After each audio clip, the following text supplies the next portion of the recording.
tous. J'ai l'impression qu'il fait plus chaud de ce côté-là parce qu'il y a plus de monde. Amen. Alors, on va faire un peu différent ce matin. On va commencer par un chant. Amen. Est-ce qu'on peut se mettre debout?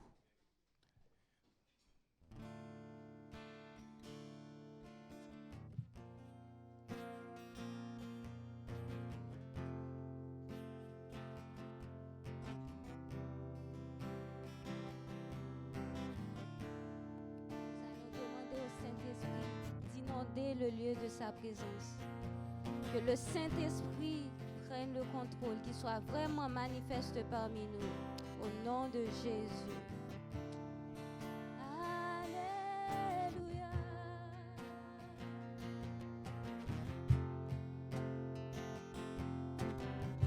Inonde ce lieu, Père.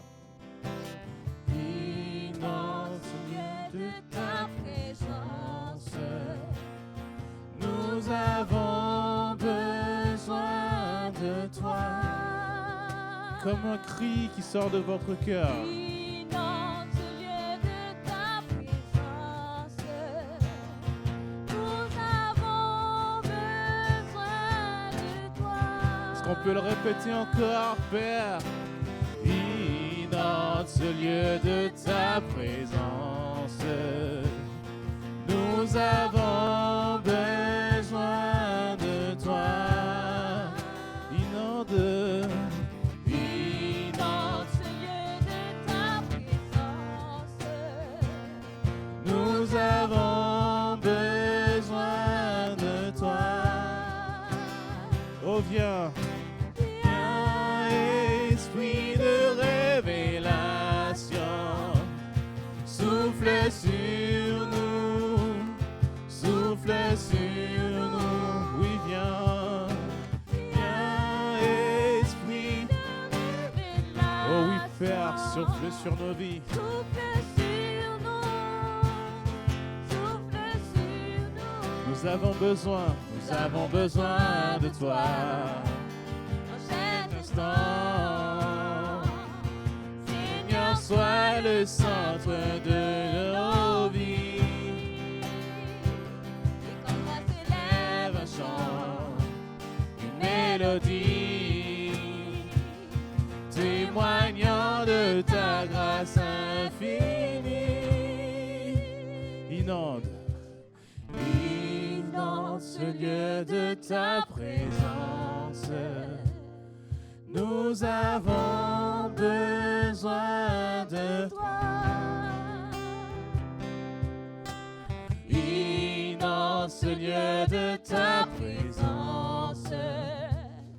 Nous avons besoin de toi. Inonde, Père. Inonde ce lieu de ta présence. Nous avons besoin de toi. Inonde ce lieu de ta présence. Nous avons besoin de toi. Oh, viens. esprit de révélation. Souffle Souffle sur nous. sur nous. Souffle sur nous. Oui, viens. Esprit de révélation. Souffle sur nous. Souffle sur nous. Parce que nous avons besoin de Nous toi. avons besoin de toi. En cet instant. Seigneur, sois le centre de nos vies. Quand on s'élève au chant, une mélodie témoignant de ta grâce infinie. Inonde ce lieu de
parole, venez à moi, vous tous qui êtes chargés, fatigués, je vous donnerai du repos. Ce matin, approchez-vous de votre Père, il a l'oreille attentive pour entendre vos remerciements, vos supplications, vos demandes. N'ayez pas peur de lui dire que vous l'aimez, de lui apporter toute la reconnaissance. N'attendez pas qu'on vous dise c'est maintenant, prenez l'occasion. N'attendez pas le go. Vous êtes libre d'élever votre voix et de lui exprimer votre reconnaissance.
Alléluia.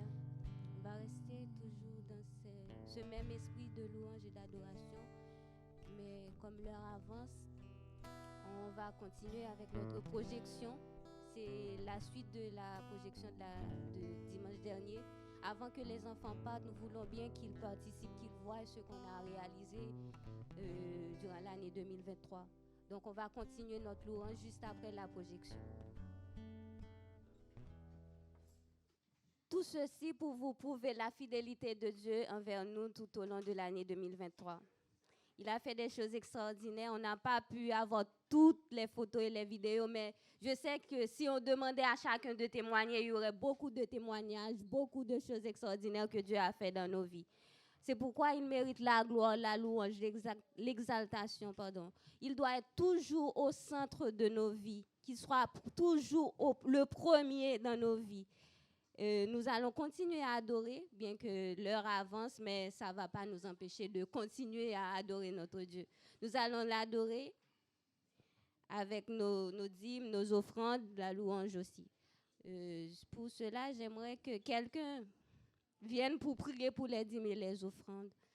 Je n'ai pas choisi, je n'ai pas demandé, mais je ne sais pas s'il y a un volontaire, quelqu'un qui voudrait bien prier pour la dîme et les offrandes. S'il n'y en a pas, je choisis. Et Nadège, ok, Manu, tu viens, merci.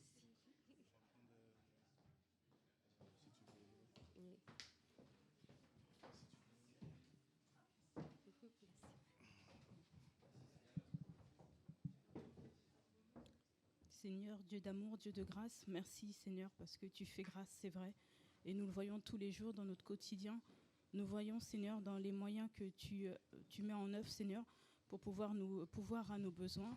Alors nous te remercions Seigneur pour nos revenus, pour ce qui nous permet aujourd'hui de manger. Et nous te remettons Seigneur ce moment parce que c'est aussi un moment où nous devons te rendre toute la gloire qui t'est due à travers Seigneur nos offrandes, à travers nos dîmes, Seigneur. Merci, Seigneur, parce que tu es un Dieu qui pourvoit et nous croyons, Seigneur, en ton pouvoir, Seigneur. Alors, merci pour l'Église, merci pour de fructifier, Seigneur, nos revenus et merci pour l'avancement de l'Église, Seigneur. Amen. Amen. Donc on va faire passer les paniers. Donc on va se mettre debout pour pouvoir avoir accès aux poches, pour prendre les billets, les cartes bleues, tout ça. Ok. Vous êtes aussi invités à prendre les percussions pour nous accompagner.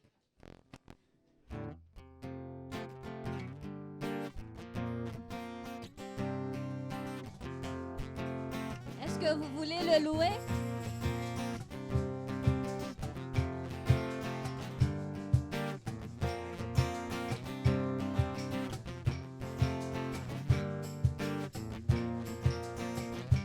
Si tu veux le louer. Si tu veux le louer, sache, il faut que tu le fasses avec le cœur. Si tu veux le louer, lâche. Si tu veux le louer, si tu veux le louer,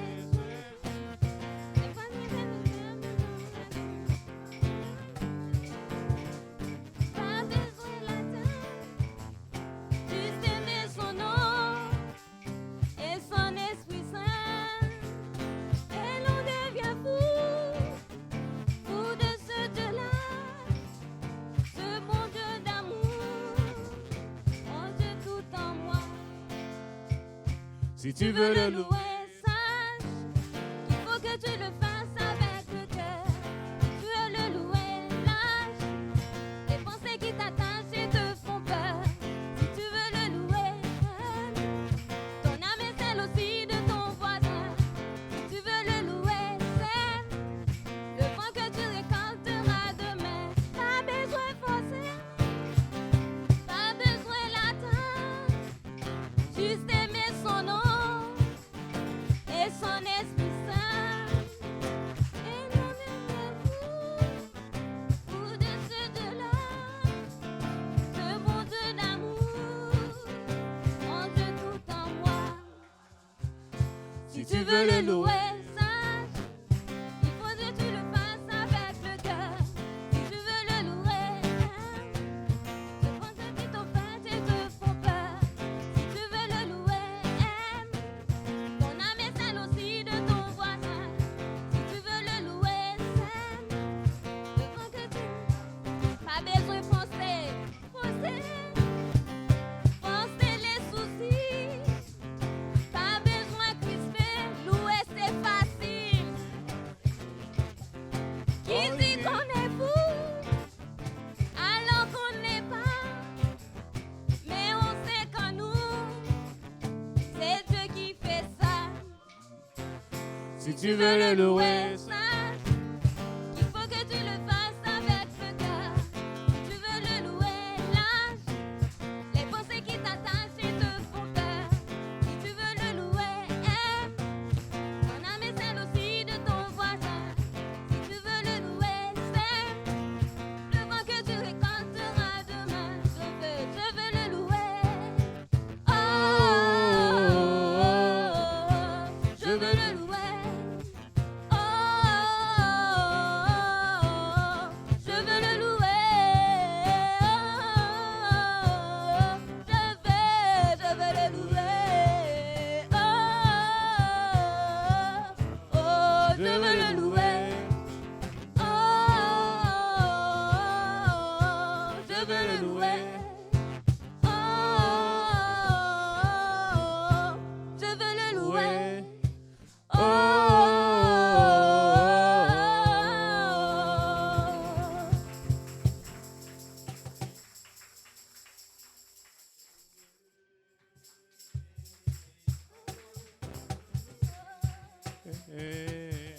Comment ne pas te louer,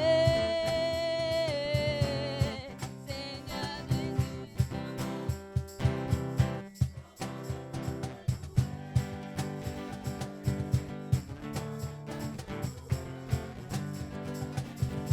Comment ne pas te louer, Seigneur Jésus? Quand je regarde autour de moi, je vois ta gloire. Seigneur Jésus, je te bénis. Comment ne pas te louer, Seigneur Jésus? Comment regarde autour de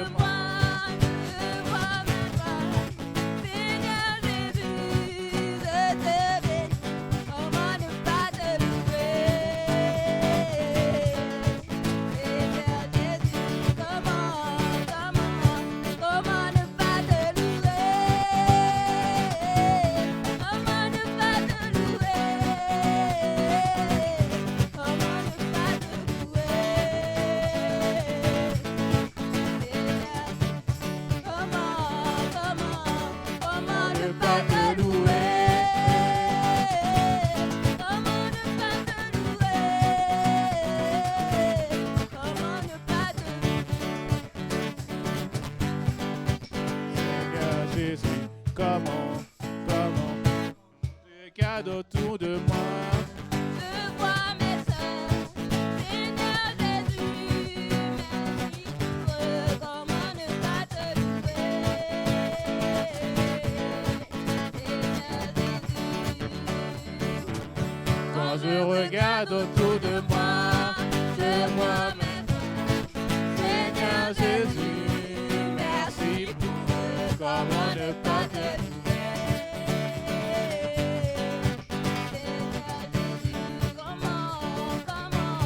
Comment ne pas te pour tout ce que tu as fait, pour tout ce que tu es, parce que tu es le Dieu des dieux, parce que tu es vivant. Oh, Seigneur Jésus, comment ne le Dieu fidèle, le Dieu vivant, le Dieu puissant. Oh, comment ne pas le louer. Seigneur Jésus. Alléluia. Amen.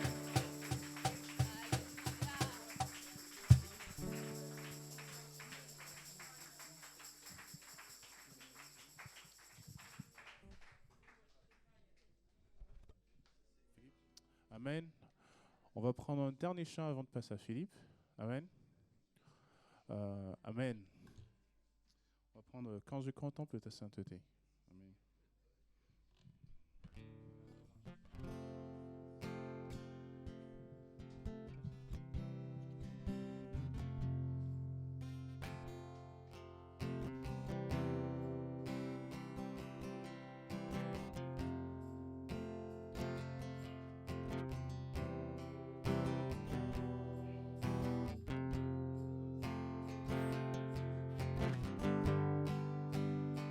Quand je contemple. Je contemple ta sainteté. Et quand je contemple ta beauté, et quand toutes les choses pâlissent à ta lumière, quand j'ai trouvé la joie vraie de ton cœur, quand je m'observe de ton amour, et quand toutes les choses pâlissent à ta lumière. Oh, je t'adore.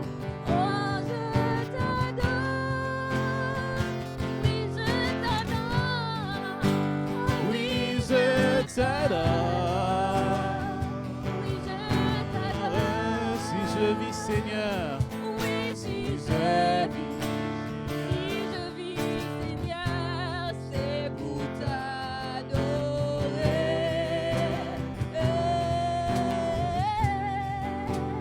oh, je t'adore. Oui, je t'adore. Oui, je t'adore.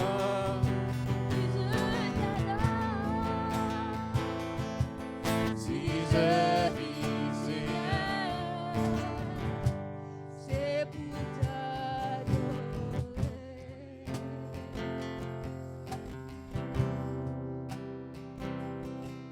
Je regarde ta sainteté,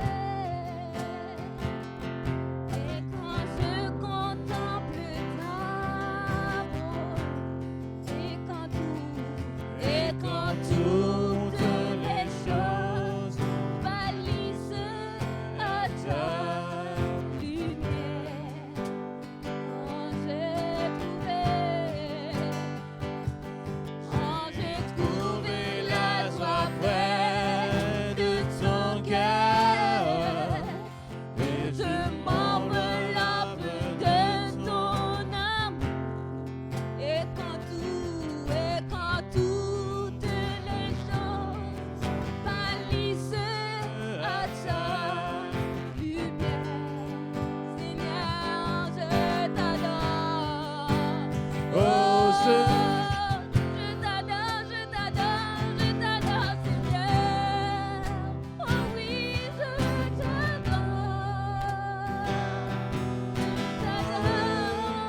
C'est la raison pour laquelle je vis.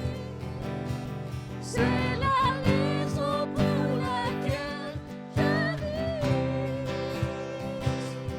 C'est la raison pour laquelle je vis. Pour t'adorer, mon Dieu, c'est la raison.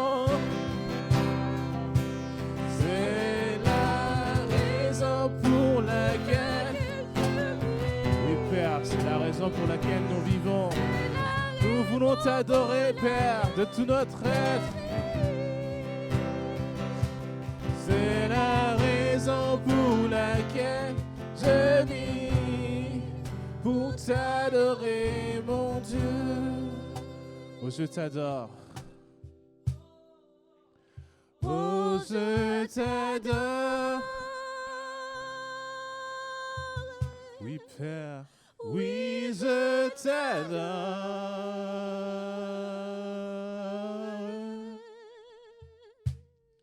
Si je vis, Seigneur, c'est pour t'adorer.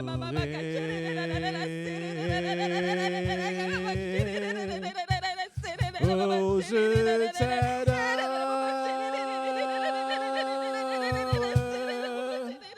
Oui, je t'adore.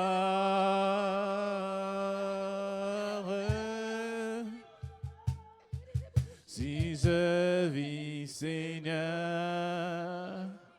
c'est pour t'adorer.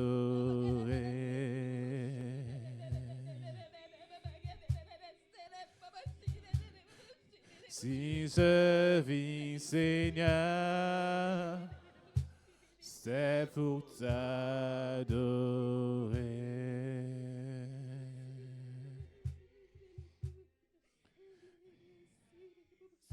Je vis, Seigneur,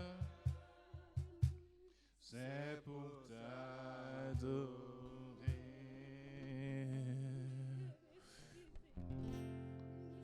C'est la raison pour laquelle je vis. Oui, Père, nous vivons pour toi. Tu es notre seule raison de vivre. Oh Père, merci pour ton amour. C'est la raison pour laquelle je vis, pour t'adorer, mon Dieu. C'est la raison pour laquelle je vis. C'est la raison pour laquelle je vis. C'est la raison pour laquelle je vis. Pour t'adorer, mon Dieu. C'est la raison pour laquelle je vis. Tu as la raison pour laquelle je vis.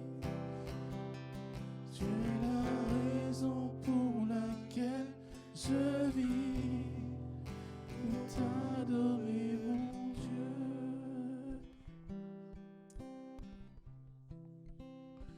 C'est la raison pour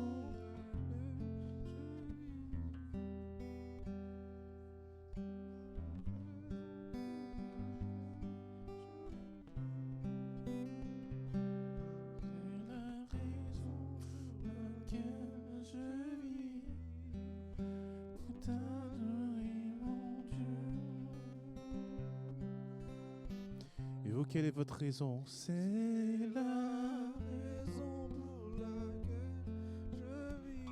C'est la raison pour laquelle je vis. C'est la raison pour laquelle je vis. Pour t'adorer, mon Dieu. C'est pour t'adorer que je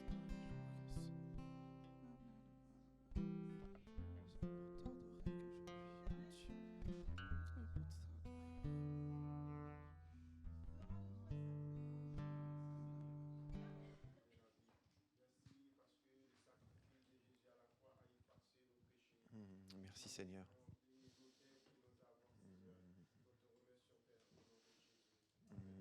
Amen. Gloire à toi Seigneur. Est-ce que le Seigneur est fidèle? Gloire à Dieu. C'est si bon de sentir la présence de Dieu. Et il n'y a aucune raison qu'on sorte de ce climat dans lequel on est en train d'adorer Dieu, de se réjouir de la fidélité de Dieu et de se rappeler combien il est bon. Et vous savez, il y a des moments comme ça où on se sent comme petit, tout simplement petit dans la présence de Dieu. Et c'est bon parce qu'on est petit, en fait, dans la présence de Dieu. Et ça ne veut pas dire qu'on est petit tout court, on a de la valeur. On a de la valeur, il ne faut pas dénigrer notre valeur parce que Dieu nous a créés précieux et on a de grandes valeurs à ses yeux. Mais quand on est face à lui, on se sent petit parce qu'on se sent insignifiant, parce qu'on est conscient de la sainteté de Dieu, de sa perfection, de sa toute-puissance, de son éternité. Et quand on est face à ça, on se dit qui je suis en fait, qui je suis face à lui. Et c'est bon de se rappeler de ce que Dieu fait.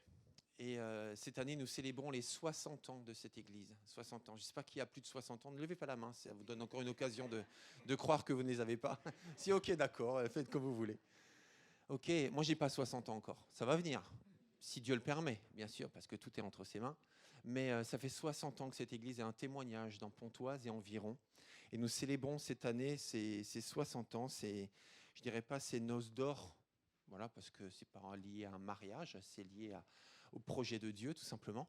Mais 60 ans dans cette ville et on veut le célébrer cette année. À partir d'aujourd'hui, vous verrez des photos s'afficher sur les murs des deux côtés par décennies, parce qu'on a voulu choisir des photos clés. Tout simplement, vous verrez aussi après le culte, vous pourrez vous déplacer parce qu'on poussera les chaises pour l'assemblée générale, pour le repas. Et n'hésitez pas à vous déplacer, à regarder. Et là, vous verrez le fondateur enfin, le fondateur, c'est l'Esprit de Dieu d'abord, bien sûr. Mais il a envoyé un homme du Danemark, s'appelait le pasteur Hage Dupont. Alors, tout le monde l'appelait André parce que Hage, c'est danois et c'est pas français. Donc, les gens avaient du mal à retenir A-A-G-E, mais c'est son prénom, Hage Dupont. Et puis, le Seigneur l'a conduit. Encore pire, hein, d'accord. Ok, voilà, merci pour cette complication fort utile, hein, merci. Donc voilà, le Seigneur l'a envoyé du Danemark pour implanter plusieurs églises en France, dont celle-ci. Et puis il y a eu tout un parcours, on en parlera ultérieurement, pas aujourd'hui, mais ultérieurement. Et là, vous avez les premières photos. Voilà, vous avez à droite, en haut à droite, l'inauguration. Bref, on vous laissera découvrir en regardant cette exposition qui va s'agrandir. Et petit à petit, vous verrez aussi probablement sur les photos.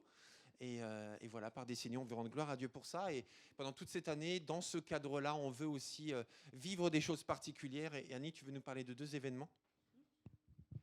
Voilà, alors juste, je vais avoir juste les visuels qui vont avec.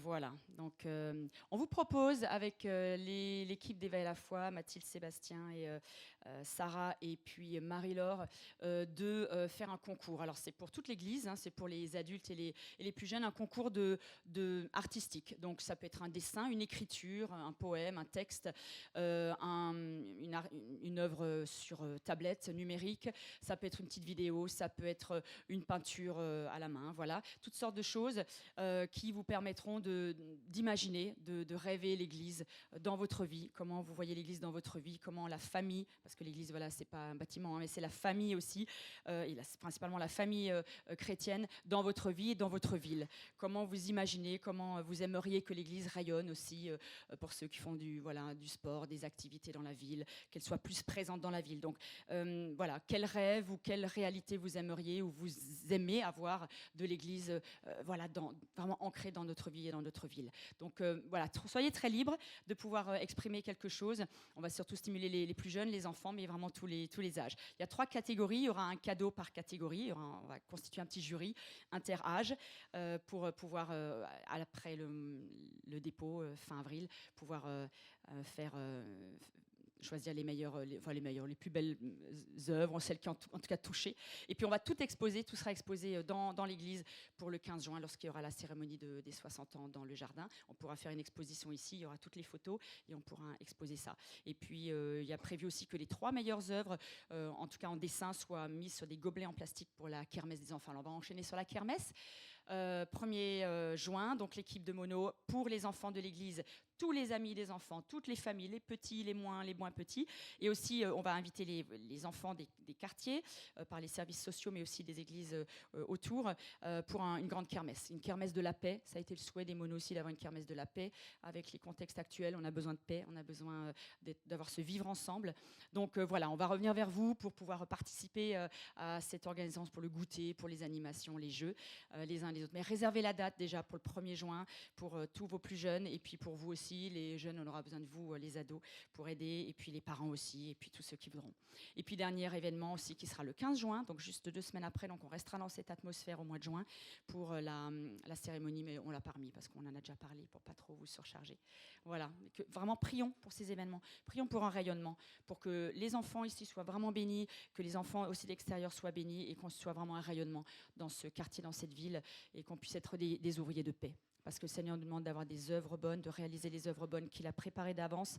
Et la paix, c'est certainement l'œuvre bonne qu'il nous demande d'exercer, le vivre ensemble, être en paix les uns avec les autres et être un témoignage dans ce monde aussi. Voilà, donc prions pour les enfants, pour les jeunes, les familles, pour vous tous ici et pour ces événements, que vraiment ils soient marqués de la bénédiction de Dieu. Amen. Merci. Gloire à Dieu, merci. Merci. Le Seigneur nous aime tellement ce monde. Est-ce que tu peux te tourner vers ton voisin et juste lui dire, mais Dieu t'aime tellement. Fais-le. Dieu t'aime tellement. Rajoutez tellement, hein. Dieu t'aime tellement. Merci, toi aussi, Sarah. Tellement.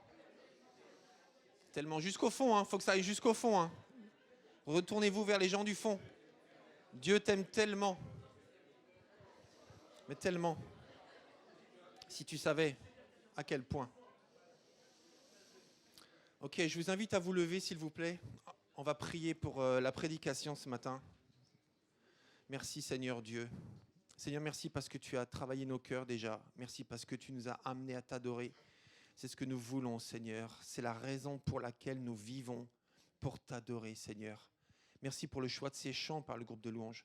Merci aussi pour cette vidéo qui nous a montré ta fidélité, qui nous a montré des extraits de ce que nous avons pu vivre pendant cette nouvelle année, parce que tu es le centre, parce que tu es le commencement et la fin de nos rassemblements, de notre raison d'être, de notre raison de vivre, Seigneur, et on ne veut pas passer à côté de tes projets, de ta volonté. Seigneur, parce que nous t'appelons Dieu, nous te considérons comme Dieu, parce que tu es Dieu. Et c'est pour ça qu'on ne veut pas juste que tu nous bénisses, mais on veut vivre ta volonté.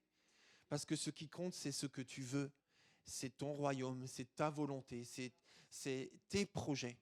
Alors Seigneur, en ce début d'année, ce jour spécial de culte, de repas, d'assemblée générale, nous voulons particulièrement nous concentrer sur toi, sur ta personne, sur ta parole, sur ton esprit, sur ta volonté.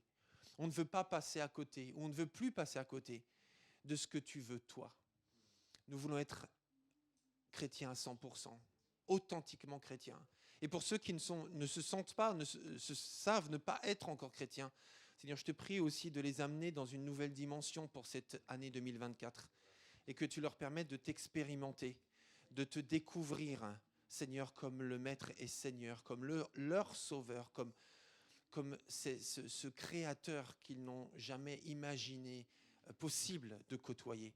Alors merci Seigneur de conduire maintenant ce temps avec ta parole afin qu'elle soit puissante en nous pour nous transformer, pour nous éveiller, pour nous réveiller au nom puissant de Jésus. Et tous ceux qui sont d'accord disent Amen. Amen. Vous pouvez vous rasseoir.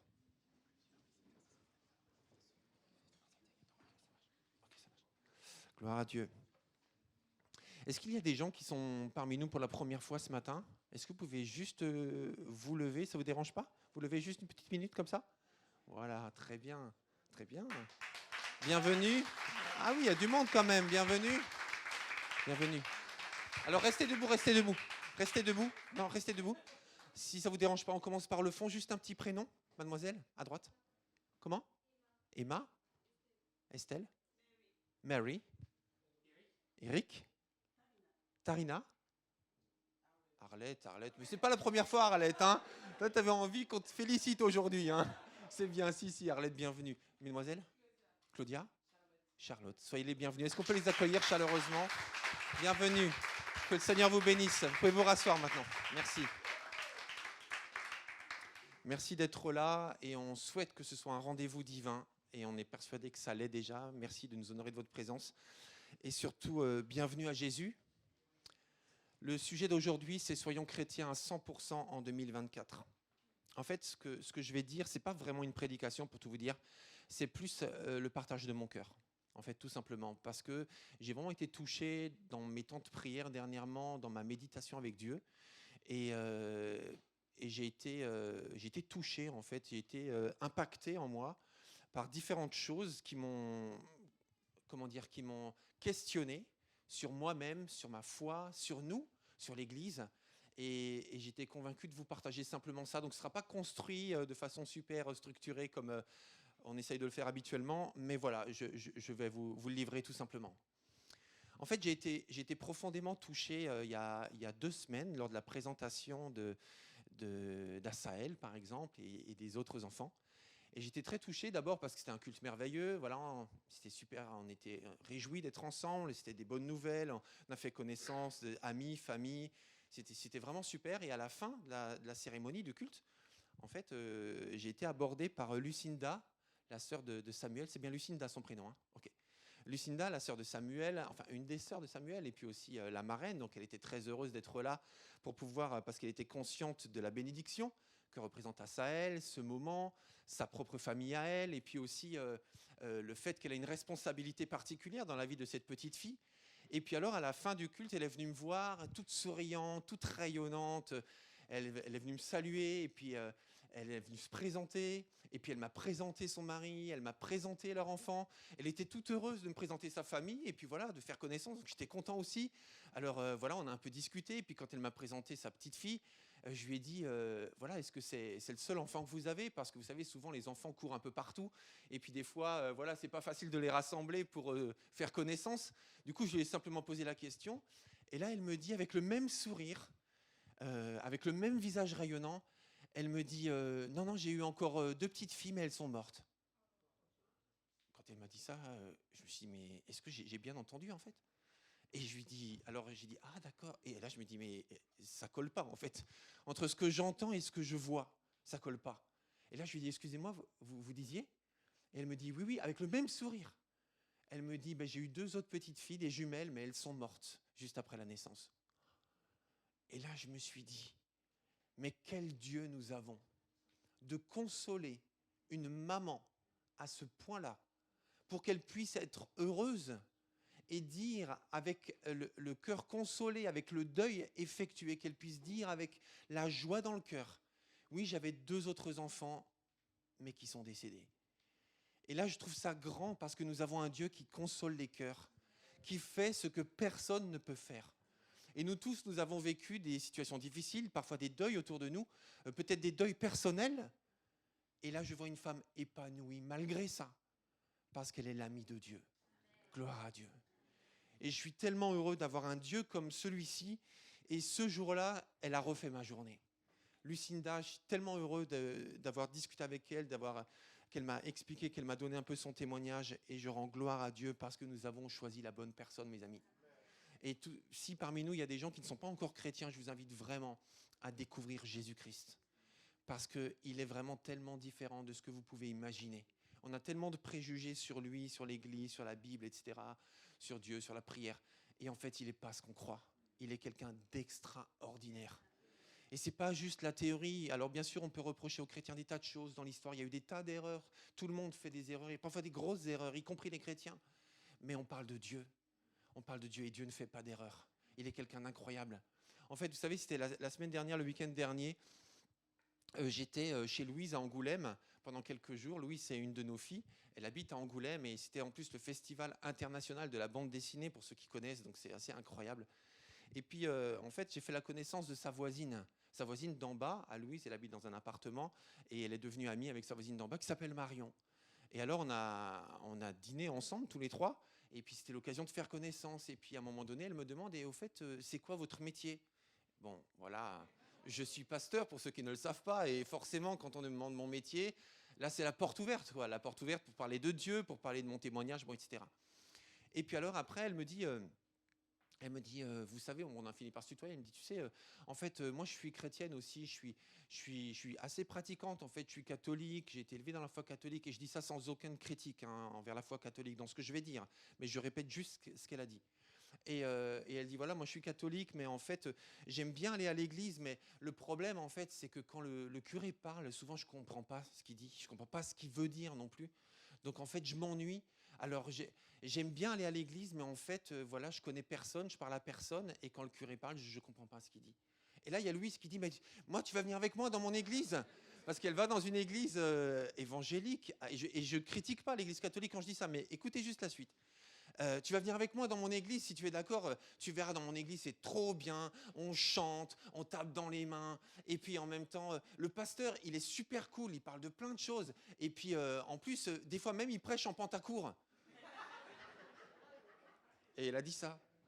Et puis là, Marion dit, écoute, pourquoi pas venir avec toi, mais par contre, pas dans ton église, parce que si le pasteur est en pantacourt, non, faut un minimum de style quand même.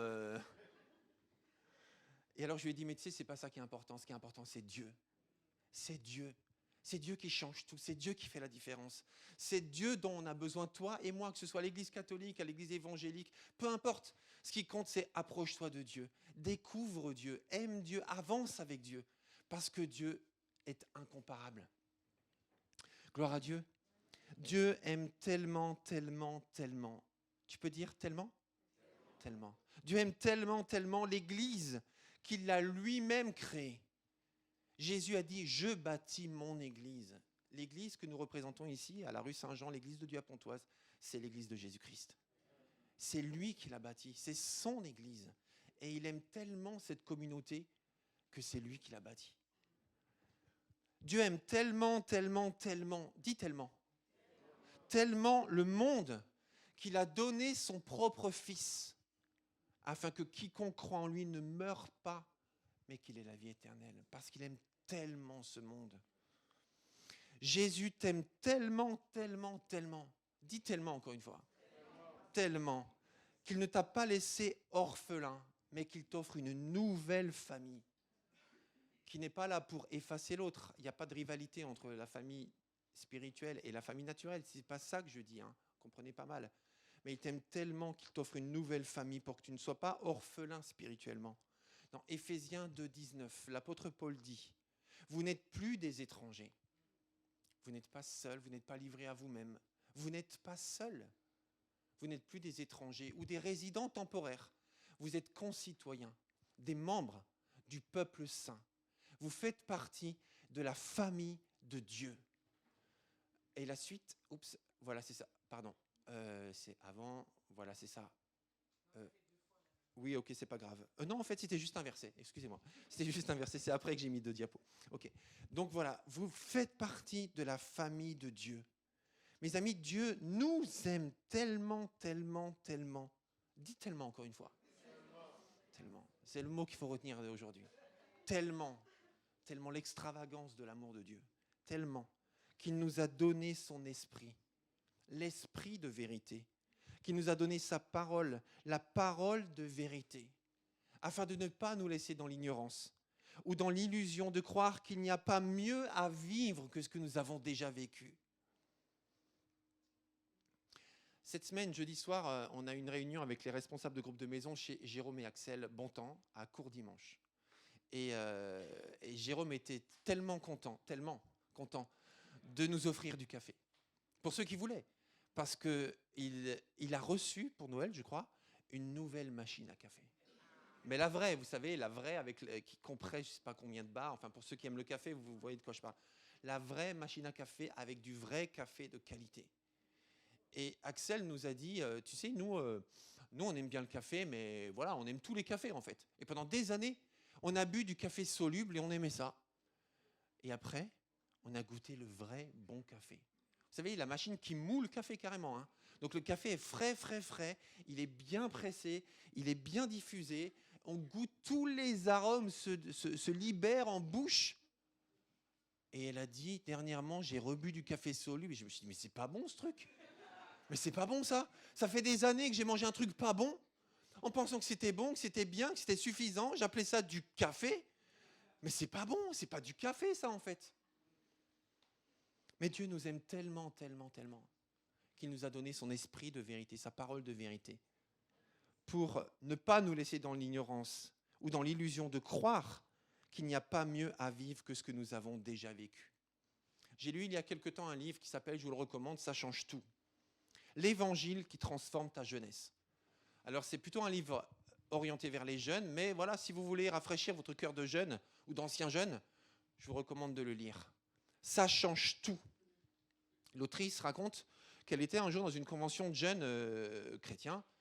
Et puis là, il y a l'orateur, au moment de la prédication, il dit, vous savez les amis, en fait, être chrétien, je recommence. Vous savez les amis, être avec Jésus, c'est comme être avec 100... Pardon, je vais y arriver ce matin, excusez-moi.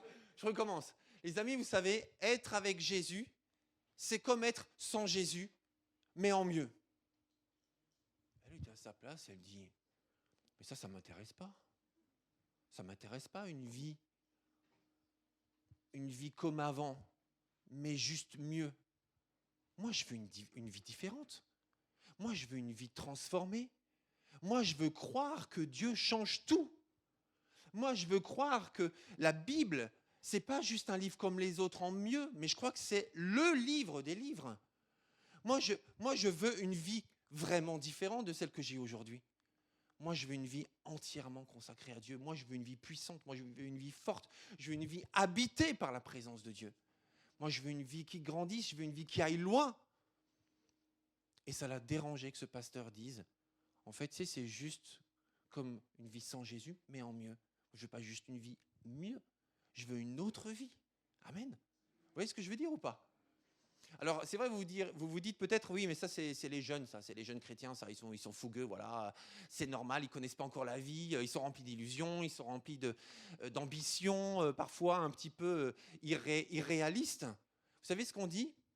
On dit, en fait, les jeunes chrétiens, ils ont la fougue, ils ont le zèle, mais ils n'ont pas la sagesse.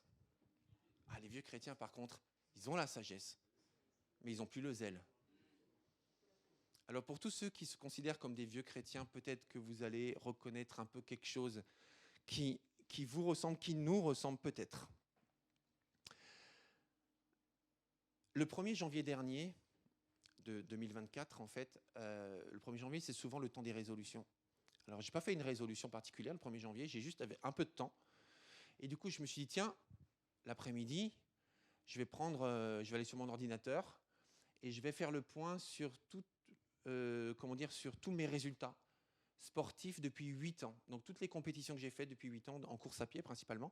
Depuis 8 ans, je suis remonté à 2000, ça fait même 9 ans, 2015 jusqu'à 2024. Et j'ai pris toutes les courses, j'ai noté, et j'ai noté à côté les temps d'autres courses. Voilà, en général, j'ai comparé même les mêmes courses pour voir la différence. Et j'ai noté les temps. Avec une application même, avec les montres connectées, tout ça, on peut même connaître le cardio qu'on avait il y a 8 ans. À tel moment de la course, etc. On peut tout savoir, en fait. L'allure qu'on avait, la vitesse, le cardio, le dénivelé, on peut tout savoir, en fait. Donc, il y a 8 ans, voilà. Et j'ai pris toutes les courses comme ça. Et j'ai comparé. Jusqu'à la dernière, qui était l'année dernière. Et vous savez quoi? En 8 ans, j'ai pas progressé. J'ai pas progressé, en fait. Quand je fais une course de 10 km en 2023, en fait, je ne vais pas plus vite que la course de 10 km que je faisais en 2015. Et là, c'est objectif, on ne peut pas tricher, vous voyez, ce n'est pas une impression. Parce que moi, j'ai l'impression que j'ai progressé. Mais les faits sont là. Je n'ai pas progressé depuis 8 ans. Oh, ça m'a mis une claque. Ah, franchement, je me suis pas trouvé nul, en fait. Mais je me suis dit, mais toute l'énergie que je déploie, le temps que je passe, je veux dire, les efforts que je fais, les entraînements que je fais, les programmes que je suis, tout ça depuis 8 ans, et je ne progresse pas. Et là, je me dis, ça ne peut pas durer. Il faut que je progresse. Bon, d'autres auraient dit, j'arrête. Non, pas moi. Si tu ne progresses pas, arrête. Non, ça, c'est pas bon, ça. C'est pas ça, l'avenir. Je me suis dit, en fait, je ne cours pas plus vite. Je ne cours pas mieux. Mon allure n'est pas mieux, n'est pas plus économe, etc. Je ne cours pas mieux, je ne cours pas plus vite. Je fais juste des plus longues distances. Mais je ne cours ni mieux, ni plus vite. Alors, mes amis, je pose la question, Est-ce qu'il vous est déjà arrivé, à vous aussi, de vous dire, ça fait 5 ans que je suis chrétien, ça fait 12 ans que je suis chrétien, ça fait 20 ans que je suis chrétien, j'ai l'impression que je n'ai pas progressé. Vous est arrivé de vous dire ça déjà? J'ai l'impression, en fait, que je ne connais pas vraiment mieux ma Bible. En fait, je connais par cœur des passages, mais c'est toujours les mêmes. Je me rends compte qu'en fait, il y a toujours, depuis 8 ans, 12 ans, 15 ans, 20 ans, je ne sais pas, il y a toujours des passages, par exemple, que je n'ai jamais lus. Je me rends compte, je mets des guillemets, hein, je cite, j'imagine. Peut-être vous vous dites, mais c'est marrant parce que ça fait 8 ans que je suis chrétien, mais je ne prie pas plus qu'avant. Je jeûne pas plus qu'avant. Quand je dis plus, ce n'est pas seulement en quantité, mais c'est aussi en profondeur, en qualité. Peut-être vous vous dites, c'est marrant, ça fait 5 ans que je suis chrétien, mais je n'ai pas plus de zèle qu'il y a 5 ans pour parler de ma foi en Jésus autour de moi.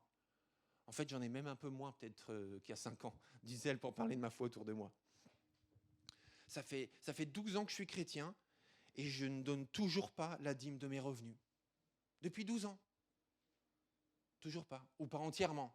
Donc j'appelle ça la dîme, mais ce n'est pas 1/10. Voilà, donc j'ai peut-être progressé, mais j'y suis toujours pas. Peut-être que vous vous reconnaissez dans un ou plusieurs de ces sujets. Alors mes frères et sœurs, rassurez-vous, je n'ai pas prévu de passer ce culte pour saper le moral de tout le monde et pour donner l'impression qu'on n'est pas des bons chrétiens, qu'on est nuls. Tout ça, ce n'est pas du tout le sujet d'aujourd'hui. Tout comme je ne suis pas un mauvais sportif depuis 8 ans. En fait, je n'ai pas progressé en performance, mais je ne suis pas un mauvais sportif. Mais seulement, je m'ennuie. Je m'ennuie parce que ça fait 8 ans que je fais les mêmes choses, que j'ai les mêmes résultats et que je ne progresse pas. Alors je m'ennuie. Et il y a beaucoup de chrétiens qui s'ennuient aussi, qui s'ennuient dans leur vie, qui font les mêmes choses, qui répètent les mêmes choses, mais qui n'avancent pas. Alors on dit souvent que si on veut avoir les mêmes résultats, il faut juste faire les mêmes choses. Ça veut dire que si on veut avoir de meilleurs résultats, il faut changer la manière de faire les choses. Alors, j'ai une question. Est-ce que certaines personnes ont déjà ressenti cela dans leur vie chrétienne? Le fait d'être frustré, le fait de s'ennuyer. Levez la main. Moi, je lève la main, simplement. J'ai déjà senti ça. Ok, très bien. En fait, c'est même probablement quelque chose que nous avons tous ressenti, quel que soit notre niveau spirituel. Et vous savez pourquoi? Parce que quoi que tu aies vécu avec Jésus jusqu'à aujourd'hui, il y a plus. Quoi que tu aies vécu avec Jésus jusqu'à aujourd'hui, il y a plus. Il y a plus. Mais après une analyse honnête et objective, je reviens à mes observations de 8 ans ou 9 ans de course à pied. Après mes analyses objectives, voilà, j'ai trouvé pourquoi je ne progresse pas. Parce que c'est ça le but, ça ne sert à rien de se dire, voilà, je ne progresse pas, mais pourquoi? Pour changer ça. Pourquoi je ne progresse pas? Pourquoi je ne progresse pas depuis 8 ans? Pourquoi je ne cours pas mieux? Pourquoi je ne cours pas plus vite? Pourquoi? J'ai trouvé pourquoi. Et j'ai trouvé pourquoi tu ne progresses pas suffisamment dans ta vie spirituelle. La première raison pour laquelle je ne progresse pas dans mes performances sportives, c'est parce que je bricole. Je bricole, voilà. Vous savez, en fait, moi, je n'ai jamais pris de cours de course. Je me suis juste rappelé de ce que j'avais fait quand j'étais en école primaire et au collège. C'est vrai, exactement. EPS, cours de PS, vous savez, voilà, on écoutait plus ou moins, on faisait plus ou moins ce qu'on nous demandait. Et je me suis dit, ok, je me rappelle, en fait, il faut mettre un pied devant l'autre de plus en plus vite. En gros, c'est un peu l'idée. Ok. Ensuite, j'ai lu des livres qui parlent du running. Je me suis abonné à un magazine de running que je recevais chaque mois, que je lisais avec tous les conseils. Je regardais des tutos sur Internet pour apprendre à courir. Mais je bricolais. C'est du bricolage, ça, en fait. Pourquoi c'est du bricolage? C'est du bricolage parce que je n'étais pas coaché, je n'étais pas accompagné par des gens qui ont des compétences. Parce que moi-même, en fait, j'écoutais des tas de voix qui se contredisaient parfois. Mais je ne savais pas comment choisir quel conseil était le meilleur. Beaucoup de chrétiens, en fait, bricolent dans leur vie spirituelle, dans leur vie chrétienne. Ils se nourrissent à gauche, ils se nourrissent à droite. Ils vont sur Internet, ils vont sur les réseaux sociaux. Ils entendent des tas de choses, mais des tas de choses incroyables. Ils ne sont même pas forcément équipés pour pouvoir discerner ce qui est valable et pas valable, parce qu'il y a un tel volume de contenu chrétien ou se disant chrétiens sur les réseaux, il y a des tas de doctrines, il n'y a pas de recul, il n'y a pas d'analyse, c'est juste du bricolage. Et puis on va dans cette église pendant un temps, et puis dans une autre église pendant un temps, et dans une autre église pendant un temps, et puis à tel séminaire, à tel séminaire. Et quand je dis ça, je ne méprise pas, je ne critique pas. C'est juste que je sais de quoi je parle, parce que moi je le fais en sport. Du bricolage. Et c'est la raison pour laquelle je ne progresse pas. Alors je cours beaucoup, mais j'ai appris tout seul. Je me suis fait tout seul. Bien sûr, je demande des conseils à gauche, à droite, mais ce n'est pas pro. La deuxième raison, c'est parce que je m'entraîne presque toujours tout seul. Tout seul. Je cours tout seul, je fais tout seul. Pourquoi ? Ça m'arrange. Parce que comme ça, je le fais quand je veux. Et je le fais quand je peux. Et donc, du coup, dans mon emploi du temps, quand j'ai des trous, je mets un entraînement. Puis je mets un entraînement, et puis je mets un entraînement, et des fois je cours le soir à 23h, des fois à 4h du matin, enfin 5h du matin. Enfin, quand j'ai des trous, je cours, mais je suis seul. Il y a beaucoup de chrétiens qui vivent leur foi tout seuls. Ils lisent leur Bible tout seuls, ils prient tout seuls. Voilà, ils viennent à l'église tout seuls. Ils repartent, ils ne connaissent personne. Ils ne connaissent pas les prénoms des gens, ils fréquentent autre chose. Après, ils arrêtent pendant des mois ou des années. Et en fait, ils sont tout seuls. Alors, je me suis dit, il y a un an, je vais m'inscrire dans un club. Parce que je me suis mis au triathlon. Donc, je me suis dit, je commence une nouvelle discipline. 50 ans, quand même, on va faire attention à son cœur. Ce serait bête de mourir bêtement. On va tous mourir un jour, mais il ne faut pas hâter le jour, quoi. Donc, du coup, je me suis dit, je vais aller dans un club. Parce que j'ai besoin d'être coaché. Parce que je ne connais rien au triathlon, en fait. Moi, j'ai fait les 3 disciplines, mais jamais associé. Donc, du coup, il faut que je sois coaché. Donc, j'ai pris ma carte du club, j'ai payé ma licence. J'ai la tenue du club. Je suis fier de porter la couleur de Triaction. C'est le nom de mon club. Triaction, j'ai la tenue totale. J'ai pris tout pour le vélo. Enfin, pour tout. J'ai tout. J'ai le Triaction. J'ai le label. Je ne vais jamais aux entraînements du club. C'est vrai ce que je dis. C'est vrai. Vous savez pourquoi ? Parce que pendant les entraînements, j'ai des réunions. Bah oui, pendant les entraînements, j'ai des entretiens. Pendant les entraînements. Et puis après, j'y étais 2-3 fois. Et puis après, ça m'a pas plu. Donc, j'y suis pas retourné parce que ça me demande trop d'organisation pour rejoindre les autres dans l'entraînement. Et du coup, j'y suis pas allé. Et quand je vais aux réunions, aux assemblées générales ou autres, personne ne me connaît. Vous êtes qui, en fait ? Je suis Philippe Dibling, quand même, menu court, 41 rue du Laitier. Enfin, bref, j'ai mon numéro de licence. Je sors ma carte avec mon numéro de licence, ma photo. Mais vous avez validé mon numéro de licence ? On vous a jamais vu ? Voilà, je vais jamais aux entraînements. Depuis 1 an, j'y vais jamais. Du coup, je me retrouve en compétition. Des fois, je fais à des compétitions où il y en a d'autres qui ont ils ont les vêtements Triaction comme moi. Et je les connais même pas. Ils me connaissent pas. Ils voient c'est qui ? Il les a volés ou quoi ces vêtements ? Et là, je me suis dit en janvier, ça va pas.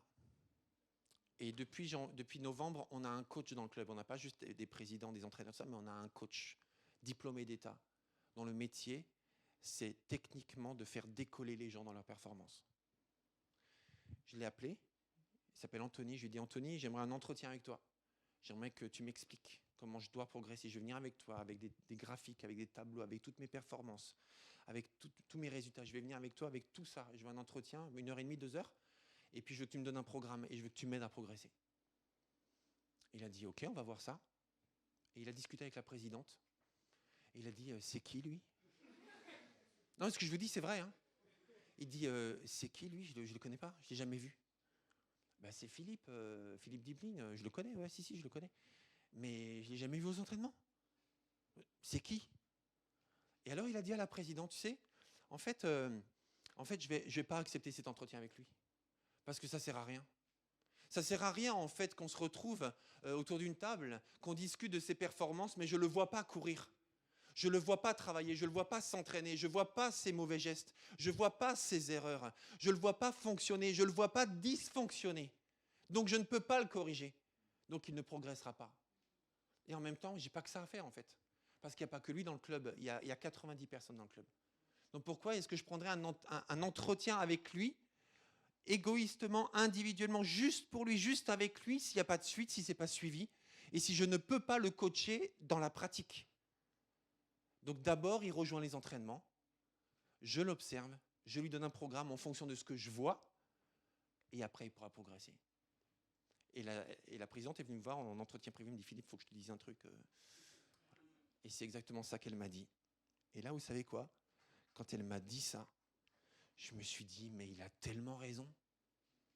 Mais il a tellement raison. C'est lui qui a raison, en fait. Mais quelle arrogance. J'avais de croire que, en fait, je l'ai juste pour moi. Je fais ce que je veux, quand je veux, comme je veux. Et j'ai quelqu'un qui vient quand je le décide pour venir me dire comment je peux progresser dans mon intérêt. Alors que je suis membre d'un club et je ne m'intéresse pas aux autres. Et je me dis, c'est lui qui a raison.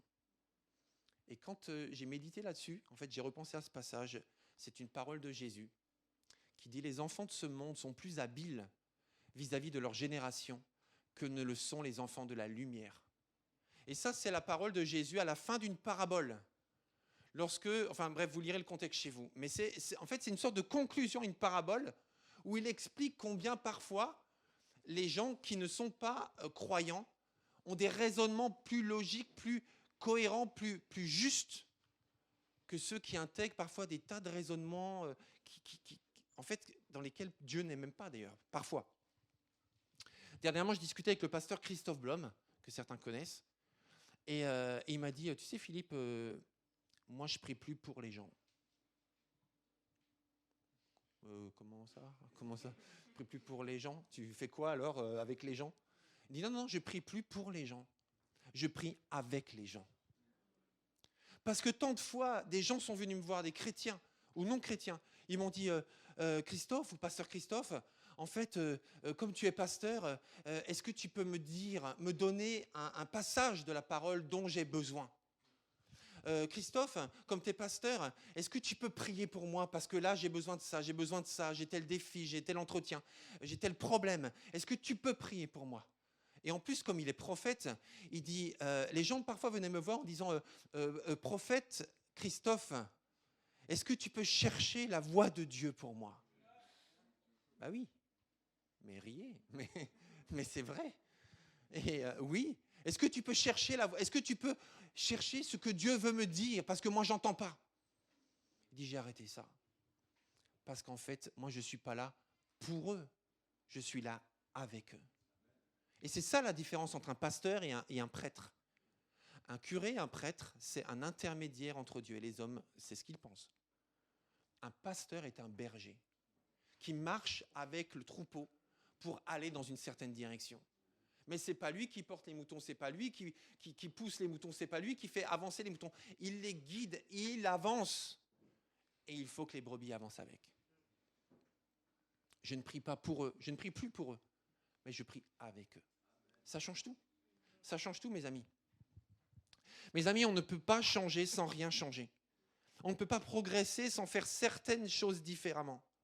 Et c'est vrai en triathlon, c'est vrai en prière, c'est vrai en connaissance de la parole, c'est vrai en sanctification, c'est vrai en santé financière, c'est vrai en vie de couple, c'est vrai dans tout.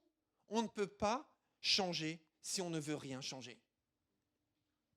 Être chrétien, mes amis, et je termine, être chrétien, c'est tellement plus que de venir au culte le dimanche matin. C'est tellement plus. Et c'est très bien de venir au culte le dimanche matin. Mais c'est encore plus que ça. C'est tellement plus. C'est une vie de prière au quotidien. Une vie d'adorateur au quotidien. C'est être témoin de Jésus auprès des non-chrétiens au quotidien. C'est un amour pour la parole de Dieu au quotidien. C'est grandir dans notre connaissance de la personne de Jésus. Être chrétien, c'est une vie à plein temps. Amen. Vous êtes d'accord avec ça? Vous êtes tellement d'accord avec ça? Tellement? Amen. C'est une vie chrétienne à plein temps. C'est une vie à plein temps, être chrétien. C'est très important, mes amis. C'est très, très important. C'est une vie à plein temps. Ça fait toute la différence. Être chrétien dans l'Église, c'est tellement plus que de se voir seulement de temps en temps le dimanche matin pendant 1h30. Ce n'est pas le genre de vie d'un disciple de Jésus. De se voir juste 1h30 de temps en temps. Mais vous savez, en fait, quand on est arrivé dans l'église, je ne critique pas à l'époque, je critique rien en fait. Mais quand on est arrivé dans l'église à l'époque, on avait remarqué que presque personne, ne connaissait le prénom de personne. Pourquoi? Parce que les gens s'appelaient frère. Bonjour frère. Bonjour sœur. Sœur. Ah, c'est la sœur avec le chapeau. Ah, c'est le frère avec le costume. Mais c'est quoi son prénom? Ah, mais c'est le frère. Mais pourquoi ils ne se connaissent pas par leur prénom? Mais c'est parce qu'on est frères et sœurs. On est de la même famille. Mais c'est frère comment? Frère. Mais pourquoi? Vous savez, et je me suis rendu compte en fait que c'était presque un alibi de s'appeler frère, de s'appeler sœur, pour ne pas s'intéresser à la personne. Parce que ça suffit, on est frères et sœurs, on se voit qu'à l'église, on se voit que le dimanche matin, en plus ça suffit frère, ça suffit sœur. C'est tellement plus être chrétien, c'est de ça dont on parle mes amis. Il ne faut pas galvauder le nom de chrétien, c'est une réalité, c'est une vie, c'est une vérité. Et c'est pour ça que je disais en introduction que le Seigneur nous aime tellement, tellement, tellement qu'il nous donne son esprit de vérité et sa parole de vérité pour ne pas nous laisser croire qu'il n'y a rien de mieux et de plus à vivre que ce qu'on vit déjà aujourd'hui. C'est tellement plus que de se voir le dimanche matin de temps en temps pendant 1h30, mais c'est être en contact pendant la semaine. C'est pour ça que vous allez avoir l'annuaire avec les numéros de téléphone des uns et des autres. Parce que c'est normal. Parce que c'est fréquenter un groupe de maison. C'est normal de fréquenter un groupe de maison, mes amis. C'est normal. Il ne faut pas se dire c'est génial, il ne faut pas se dire si j'ai le temps. Moi, je n'avais pas le temps d'aller aux entraînements avec les autres. Ce n'est pas normal. Tu ne fréquentes pas un groupe de maison, ce n'est pas normal. Tu ne vois les frères et sœurs que de temps en temps le dimanche matin, c'est pas normal, parce que c'est ta famille.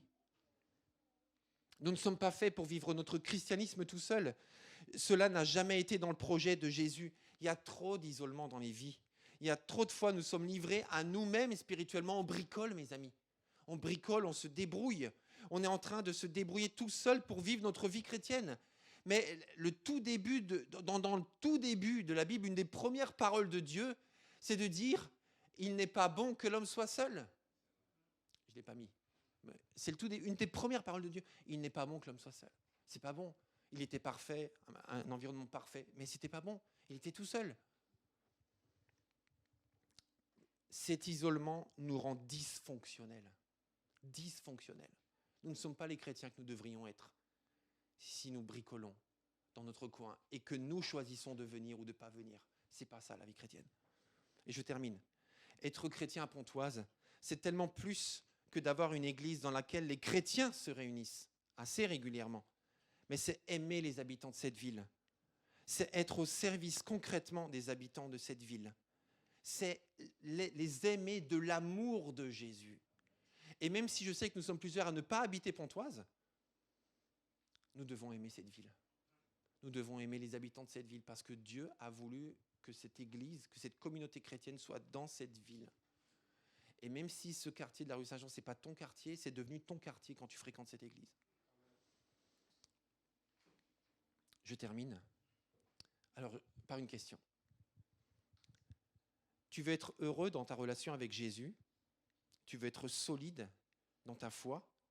Tu veux accomplir la volonté de Jésus? Tu veux une vie chrétienne victorieuse? Tu veux être un chrétien biblique? Tu veux évoluer dans ta vie de prière? Tu veux évoluer dans ta connaissance de la parole de Jésus? Alors ta place n'est pas chez toi quand ton église prie. Alors ta place n'est pas chez toi devant une série quand il y a un groupe de maison. Alors ta place n'est pas chez toi quand ta famille vit quelque chose ensemble. Ta place n'est pas chez toi. Ta place, c'est dans ta famille. Je vous invite à vous lever, on va prier pour terminer.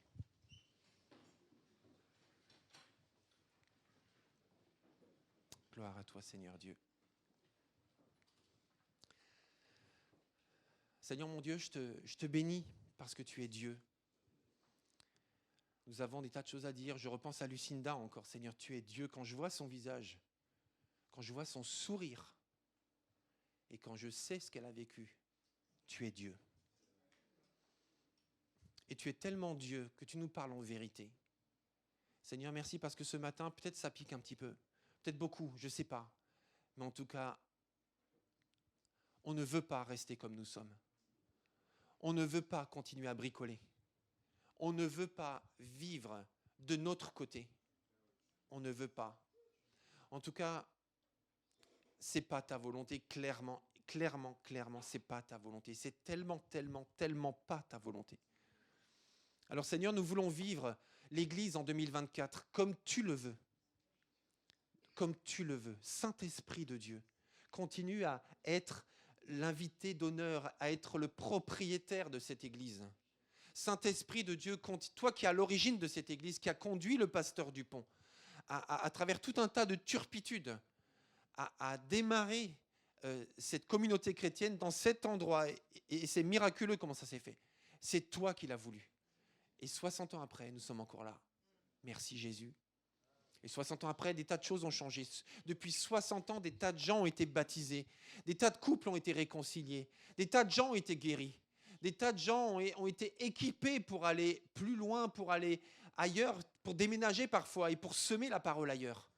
Des tas de ministères sont passés dans cette église depuis 60 ans. J'en suis l'un d'eux.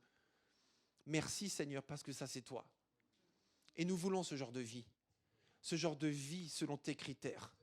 Nous voulons être appelés chrétiens, non pas parce qu'on a le titre ou parce qu'on a le label sur nos vêtements, ou on a une croix autour du cou, mais on veut être appelés chrétiens parce qu'on est reconnus pour ceux qui vivent avec Jésus. On veut être appelés chrétiens parce on veut être reconnus pour ceux qui s'aiment vraiment les uns les autres.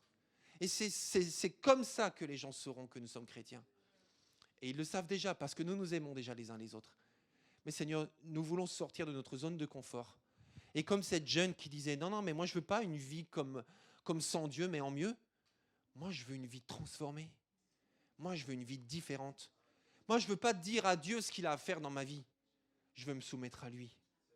Moi je ne veux pas lui dire, Seigneur, voilà ce que je veux, bénis-le. Non. Seigneur, qu'est-ce que tu veux toi ? Seigneur, transforme nos vies encore en 2024. Seigneur, je te prie pour que cette prédication ne soit pas juste une information, ne soit pas juste une annonce, ne soit pas juste un pasteur qui parle et qui dit des choses, mais que ce soit une parole de vérité qui transforme nos vies. Non pas parce qu'elle vient de moi, ça ne m'intéresse pas, mais parce qu'elle vient de toi, parce que toi, tu transformes les vies. Alors, Saint-Esprit de Dieu, continue à te mouvoir au milieu de nous, en chacun de nous et à travers nous, au nom puissant de Jésus. Et tous ceux qui sont d'accord disent, encore plus fort, tous ceux qui sont d'accord disent, amen. Et j'ai envie de dire, tous ceux qui sont d'accord disent, tellement, tellement, amen. Est-ce qu'on peut applaudir le Seigneur, amen? Mais applaudissez seulement si vous voulez mettre en pratique ce message.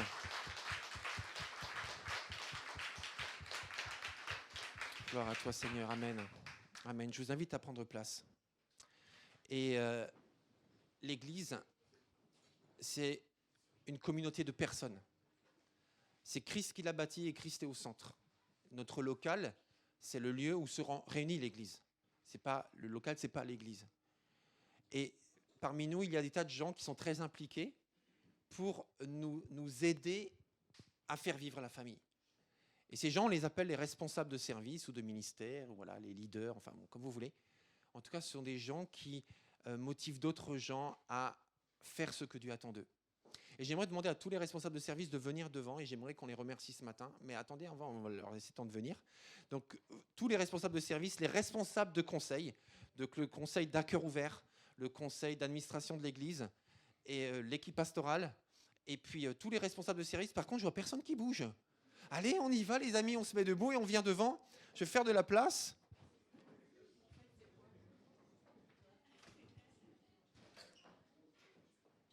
Voilà, allez-y, venez sur l'estrade même, c'est mieux. C'est mieux, c'est mieux. Venez sur l'estrade, on va faire de la place.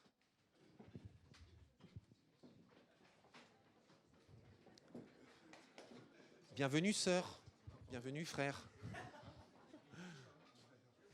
Allez-y, venez devant. Salut frère, salut frère. Merci Thierry. Voilà, venez, les conseils. Amélie, mais oui Amélie. Alors si jamais vous découvrez que vous êtes responsable de service, c'est pas normal. J'ai la liste, hein. Attention, j'ai la liste.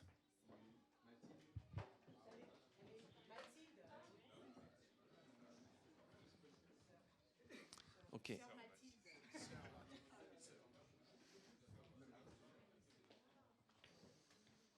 Je pense. Est-ce que je pourrais demander aussi à Nadège et Annie, je sais que vous êtes en repos de l'équipe pastorale, mais venez nous rejoindre s'il vous plaît. Ça me fait plaisir. Est-ce qu'il y a tout le monde? J'ai les noms, attention, hein, j'ai les noms. Bon, on va pas tout vérifier. Mais oui. Eh ben oui, ben alors. On va te mettre une chaise même devant si tu veux. On te met une chaise. Pour chaque responsable de service, au nom de l'Église, parce que c'est important qu'on puisse les remercier, les honorer, parce que ce sont des moteurs qui nous emmènent à servir Dieu. Parce que ce n'est pas eux les seuls ouvriers, on est tous des ouvriers dans l'œuvre de Dieu. Mais on a besoin d'eux. Et habituellement, on a un cadeau à leur offrir. Et cette année, on a décidé de faire autrement. On a un cadeau à vous offrir aussi, hein, rassurez-vous. Enfin, rassurez-vous. On a un cadeau. Et on s'est dit, en fait, au lieu d'offrir un cadeau voilà, à manger ou à poser, voilà, on s'est dit, on va aller ensemble au restaurant. Hein, on va aller ensemble au restaurant, comme ça on sera ensemble. Parce qu'on manque de temps souvent pour être ensemble. Et on va réserver un restaurant pour nous tous. Et vous pouvez venir avec vos conjoints aussi, parce qu'on veut que les conjoints soient là. S'ils le peuvent, bien sûr, et s'ils le veulent. Mais on ne veut pas exclure les conjoints, donc on ne veut pas exclure les familles, au contraire, on ne veut pas exclure les couples. Mais on veut que vous puissiez être ensemble avec vos conjoints et on veut prendre ce temps ensemble. Donc pour les remercier. Alors déjà, est-ce qu'on peut les applaudir et les remercier pour le temps et le travail qu'ils font?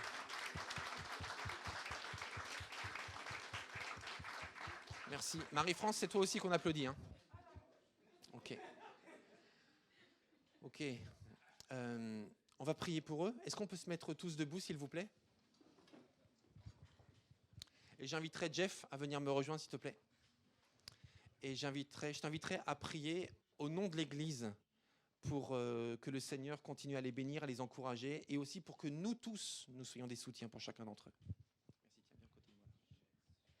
Seigneur, merci Seigneur d'avoir mis dans cette Église, Seigneur, des gens qui ont à cœur de faire avancer ton œuvre, Seigneur, et de prendre les responsabilités, Seigneur, que l'Église a besoin pour un fonctionnement qui va de l'avant, Seigneur. Je te demande de poser ta douce main sur eux, Seigneur, et ton regard, Seigneur, afin de leur donner la vision que tu veux pour cette ville, Seigneur, en général, et pour cette Église en particulier, Seigneur. Je te demande de faire d'eux, Seigneur, comme c'est déjà le cas, un modèle pour, Seigneur, nous, Seigneur, qui sont au bénéfice, Seigneur, de leur service, et de nous amener à vraiment être inspiré, Seigneur, par ces personnes, Seigneur.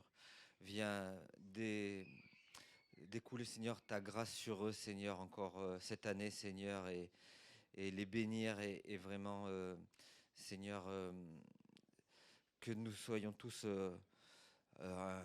reconnaissants, et nous leur disons merci, Seigneur, pour tout ce qu'ils ont accompli cette année pour notre bénéfice à nous, Seigneur, frères et sœurs de l'Église.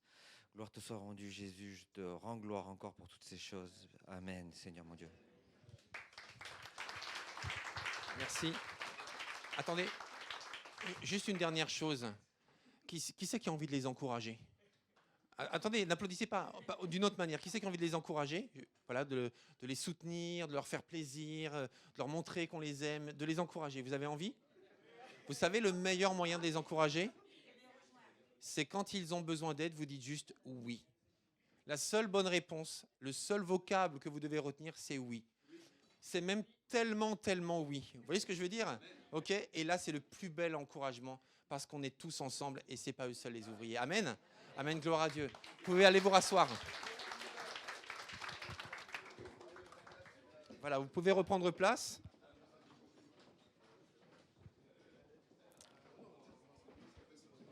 Alors aujourd'hui, c'est un dimanche un peu spécial hein, pour ceux qui nous rendent visite. C'était un tout petit peu plus long que d'habitude. Mais voilà, c'est parce que c'est un dimanche spécial où nous avons un repas en commun. Georges, tu peux rester là, ouais. Et nous avons aussi notre assemblée générale qui est pour tous les gens de cette église, même ceux qui ne sont pas encore membres, parce que c'est la vie tout simplement de votre église. Et puis voilà, on va juste vous partager certaines choses importantes. Voilà, je vais te laisser la parole, Georges. Tu as 2 informations importantes à nous faire. Alors, 2 infos. Le Seigneur nous a parlé, ça a peut-être un peu piqué ce matin, mais c'est vrai que le Seigneur nous appelle. Il nous appelle concrètement à passer du temps dans sa présence. Je vais vous passer 2 annonces. La première, c'est pour une veillée. Il va y avoir une veillée de prière. Alors, on l'annonce voilà, quand on peut. C'est le créneau qu'on a trouvé. Ce sera dans la nuit du 16 au 17 février. Donc veillée de prière de 20h à 2h du matin. C'est en fait pourquoi on fait ça, c'est qu'on avait à cœur, après notamment l'école du serviteur qu'on a vécu d'octobre à janvier, d'avoir un temps où on s'installe, vraiment on se pose au pied du Seigneur pour vraiment, ensemble, en tant qu'Église, ensemble, pas chacun dans son coin, mais ensemble, en tant qu'Église, vraiment se mettre un peu, comme on dit en musique, au diapason de Dieu, c'est-à-dire vraiment vraiment entendre la même chose de Dieu, être ensemble au pied de Dieu pour pouvoir vraiment mettre en pratique ce qu'on a reçu. On a reçu beaucoup de choses pendant l'école du serviteur, on a reçu beaucoup de choses ces dernières années, le Seigneur nous demande un certain nombre de choses, on va en parler cet après-midi à l'Assemblée Générale, mais je nous motive tous à être présents. La semaine prochaine, c'est vendredi, notez-le dans vos agendas s'il vous plaît, c'est important que chacune et chacun soit présent. Il n'y a pas d'histoire d'âge. S'il y a des sujets de logistique, de transport, etc., on s'organise. Il y a des gens qui ont plein de places dans leur voiture, on s'organise. Il ne faut pas que ça soit un frein. Mais notre place, c'est ensemble pour prier. On n'est pas obligé de rester de 20h jusqu'à 2h du matin. On peut rester 1h, 2h, toute la durée si on veut. On se laisse conduire par le Seigneur, mais notre place, elle est ici ensemble. OK ? C'est dans 2 semaines, j'ai dit la semaine prochaine ? Comme ça, vous serez prêts. Voilà, comme ça, c'est dans 2 semaines. Voilà, on essaie d'anticiper quand on peut. Mais c'est bien. Comme ça veut dire que tu suis. Mais c'est important vraiment de scruter, de veiller ce que le Seigneur dit. On y reviendra, on en reparlera. Et la deuxième annonce, c'est par rapport à... Le Seigneur nous a parlé ces dernières années sur 3 choses. Donc, vous les entendrez, vous avez commencé à les entendre, on va les dire plusieurs fois dans l'année. Le Seigneur nous a parlé sur, pour notre Église, l'adoration, la famille, Pontoise. L'adoration, la famille, Pontoise. Retenez-le, je l'ai partagé avec un frère, enfin quelqu'un de l'église il y a pas longtemps, il m'a dit AFP, c'est facile à retenir. Adoration, famille, Pontoise. C'est vraiment ce que le Seigneur nous a demandé cette année. Et l'adoration va être très concret. On va avoir, à partir du 3 mars, un parcours qui est basé sur un livre, donc vous avez les dates là, effectivement, c'est Ensemble aussi. Un parcours du 3 au 24 mars qui va commencer par une prédication, donc chaque dimanche de cette période, il y aura une prédication. Et une fois par semaine, on va avoir des groupes de maison. Alors, l'annonce sur les groupes de maison, Sarah, tu la feras peut-être tout à l'heure. Mais en tout cas, dans cette période... Non, c'est pas ça. Reste sur la slide, s'il te plaît, merci. Donc, une fois par semaine, on va se retrouver en groupe de maison. On va revenir sur l'importance des groupes de maison plus tard, je ne développe pas là, mais ce sera une fois par semaine. On aura l'occasion de se retrouver de préférence physiquement. Je sais qu'il y a quelques cas où, quand on habite loin, c'est un peu compliqué, c'est même pas possible. Donc on fera par Zoom, mais il faut vraiment que ça reste une exception. Parce que l'adoration, c'est un style de vie, c'est un mode de vie. C'est pas juste on adore Dieu comme on l'a fait tout à l'heure ensemble au culte. Ça fait partie, mais ça n'est qu'un aspect des choses. Et le Seigneur nous invite vraiment à adorer, à être des adorateurs. Vous vous rappelez, Dieu dit, le Père recherche des adorateurs en esprit et en vérité. Je crois que c'est la seule fois, peut-être que je me trompe, mais je crois que c'est la seule fois où il est dit que le Père recherche quelque chose. Il recherche des adorateurs en esprit et vérité. Et on va revenir, apprendre peut-être sur l'adoration, parce qu'il y a des choses très très riches dans ce livre que plusieurs ont lu ici. Et on va partager ça. OK ? Voilà, j'en ai fini. C'est un peu haut, mais c'est pas grave. Du coup, on reste... Non, c'est pas grave, il n'y a pas de souci. Du coup, on reste dans cet état de reconnaissance de ce que nous avons vécu cette année, puis les années qui ont suivi. Et à notre tour, en tant qu'Église, on veut remercier Philippe et Annie pour leur investissement auprès de nous depuis tant d'années. On veut leur dire tellement, tellement merci pour ce qu'ils font pour nous, pour ce qu'ils font avec nous. Et donc, du coup, l'Église souhaite vous remercier. Est-ce que vous pouvez venir avec nous? Alors, cette année, on va faire quelque chose de spécial. Comme on remercie en tant qu'Église, est-ce que toute l'Église peut se mettre debout? Et on va se faire une sorte de ronde et on va mettre Philippe et Annie au milieu. Au milieu, oui, c'est ça. Donc, toute l'Église, ouais. Donc voilà, on est tout autour de vous, vraiment pour vous dire merci. Alors, le mot merci n'est pas toujours significatif peut-être sur le papier, mais vraiment, nos cœurs sont ouverts là, à ce moment-là, pour vous dire merci. Parce qu'on a peut-être vraiment vécu des choses individuellement avec vous et collectivement pour vous. Merci pour ces temps de sacrifice, ces nuits où vous ne dormez pas, ou ces heures, ces jours que vous nous consacrez. Merci au nom de l'Église. Donc, on va prier tous ensemble pour vous remercier. Donc voilà, prenons un temps pour dire merci à Dieu. Dieu Tout-Puissant. Merci. Merci Seigneur pour ce que tu fais. Est-ce que nous pouvons encourager nos amis par des applaudissements?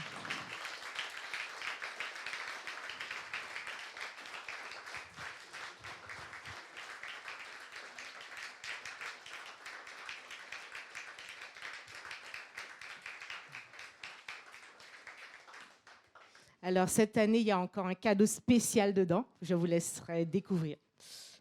Merci. Merci. Mais juste merci au nom d'Annie, de Clara, de Louise. Merci beaucoup pour votre gentillesse, pour votre soutien. Voilà, nous, on a répondu à l'appel de Dieu en venant ici. Et on est là parce que c'est ce que Dieu veut, pour l'instant en tout cas. Et voilà, on veut juste servir Dieu et vous, et servir la ville de Pontoise et autour. C'est tout ce qui nous intéresse. Et du coup, merci pour votre soutien en amitié, votre cadeau évidemment, mais aussi la collaboration que nous avons ensemble. Parce que comme on l'a dit tout à l'heure, c'est vraiment ça le sujet. C'est qu'on soit ensemble. Pas nous pour vous seulement, mais vous pour nous, nous pour vous, nous pour nous, nous pour les autres. Amen. Amen.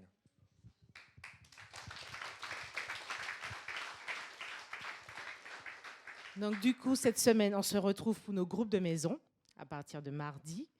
Après, peut-être que les groupes de maison vont s'étendre.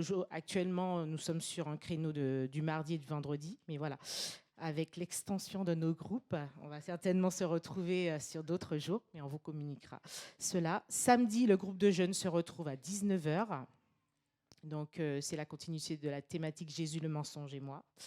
Dimanche, notre culte à 10h30 et nous aurons la pasteure Marlène Mathieu de l'église de Verrières-le-Buisson. Aujourd'hui, nous aurons nos 2 assemblées générales, à Cœur ouvert et l'église de Dieu de Pontoise.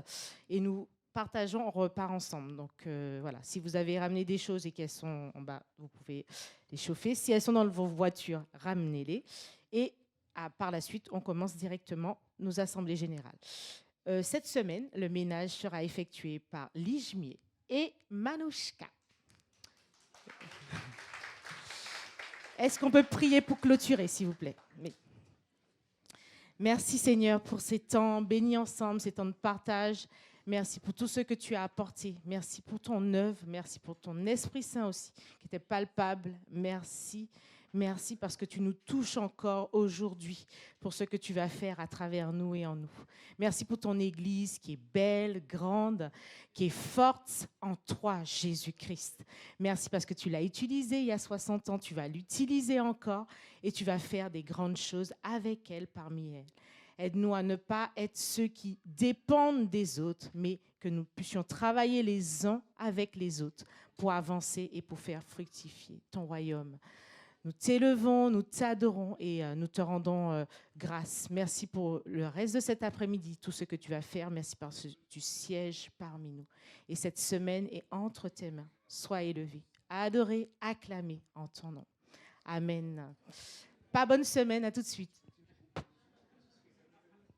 Pour les groupes de maison, est-ce que vous pouvez aller voir Georges et Annie qui vous donneront les coordonnées si vous souhaitez aller dans l'un des groupes de maison que nous avons